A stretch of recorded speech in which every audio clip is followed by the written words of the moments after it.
We're here in the shop, and I'm going to show you how to use one of my favorite and most useful pieces of equipment, the Snap-on D-Tac Plus. This baby is a battery charger, starter tester, alternator tester. It's great. Very simple to use. It does a great load test, way better than the old VAT-40. Even though the VAT-40 was a great machine, this baby's got it beat all the way around. Very simple to use. The first thing we always want to do, anytime we're fooling around with batteries, is make sure we got our safety glasses on. Don't want to get any battery acid or corrosion, crud, anything like that in our eye. That'd be bad news. Step number one is to make sure the machine is plugged in and turned on. The first thing we want to do is connect the positive and negative leads. Now, don't just assume because you've got red and black that that's positive and negative. You always want to check for positive, the plus sign, and negative, the negative sign on the battery before you hook anything up. If the terminals are corroded, you're going to want to clean those first. But these are in good shape.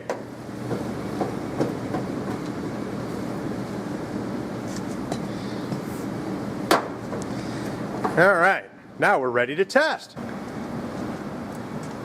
Our first test, we're going to check the condition of the battery. So, we move this wheel down to individual test. We hit yes. We're going to do a battery test. It's going to ask if it's a conventional or an AGM type battery. We have a conventional. Many modern cars, particularly those with batteries inside the passenger compartment or the trunk, use an AGM type battery. And it is important that you check to see what one you have, because you don't want to screw it up. That goes for the battery and the charger. We're going to do an in the vehicle test. The battery is still connected to the truck. If the battery was disconnected from the truck but still in it, we would still consider that an out of vehicle test because the battery isn't hooked up. But like I said, the battery is hooked up, so it is considered an in-vehicle test. We need to check to see how many cold cranking amps this battery has, and it has 800. So we're going to turn the thumb wheel to 800, and we're going to start. It's going to measure the battery voltage and impedance, and it's going to do a couple of load tests, and you're going to hear it.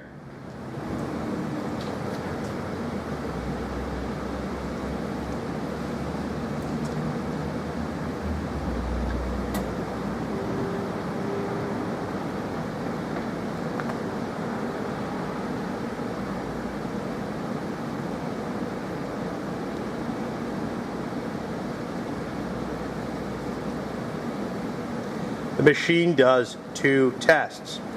This is much better than just checking it with a digital voltmeter, because this actually is giving it a test like it's cranking a vehicle. This is the most accurate way to check a battery.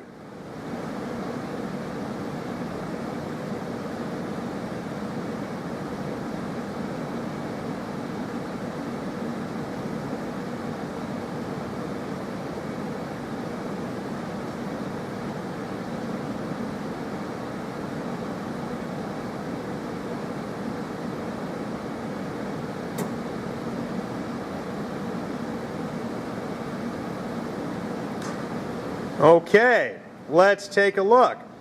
The battery condition is good. It says our final voltage is 12.28.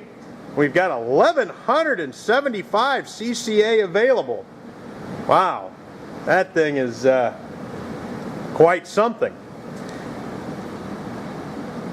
I could print the results, I could save the results, or I could look for more results. And there, that gives me some even more specifics. Now let's do an alternator test.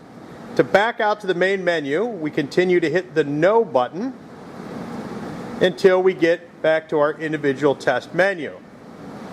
To begin the alternator test, we take the thumb wheel and we move it to alternator test and hit yes.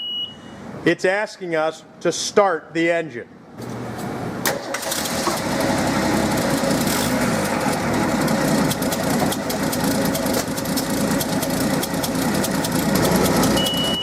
After we start the engine, it analyzes it at idle.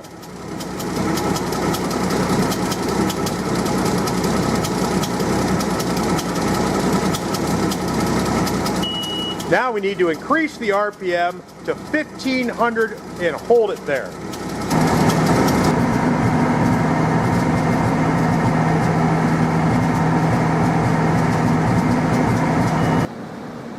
As you can see, this alternator passed the test. And let's take a look at some more details. We can see our voltages and see that it's in pretty good shape. Now let's perform a starter test. Move our thumb wheel to starter test. Hit yes. We want to do a normal test. It's going to ask us to start the engine.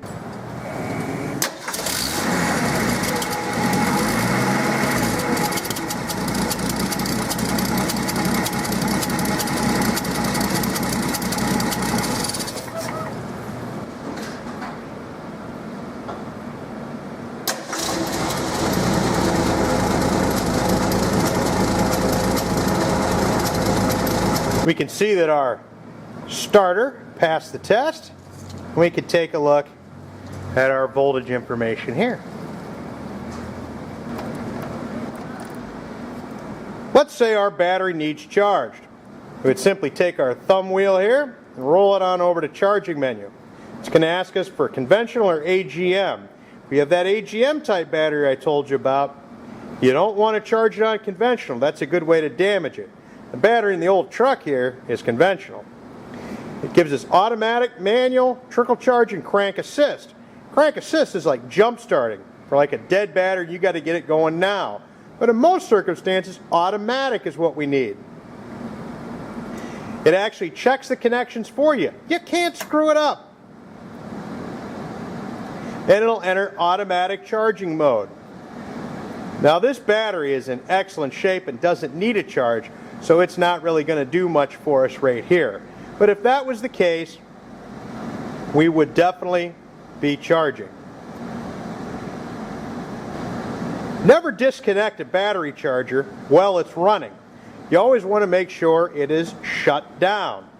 So when we stop the charging mode, we hit no, it stops it, and it shows you our battery's in good shape there. So we didn't need to charge to begin with. I just was there showing it to you.